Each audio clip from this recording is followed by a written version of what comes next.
O, bili mga puso, Maskara Festival dancers nag-perform sa Sandiwa Fiesta sa Europa 2024 sa Milan, Italy.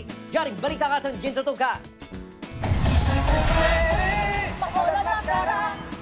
Matapos makapila ka beses nga na-deny ang visa bangod sa kulang nga financial documents, natigayon gid man ang ginakalangkagan nga performance ng Maskara Festival dancers sa Sandiwa Fiesta Europa 2024 sa Parco Indroscalo sa Milan, Italy.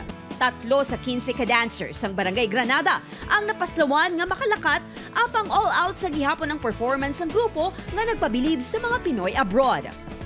Nakita ton ang tanan dito ng Filipino community. They really embraced our Maskara dancers, especially the performance. So dito naman nato nakita ang Ilonggo spirit and ang pagpalangga. Naglakad kami may kasubok, nag-exit nung nasa abong narating sa mga paano, nakalakad kami.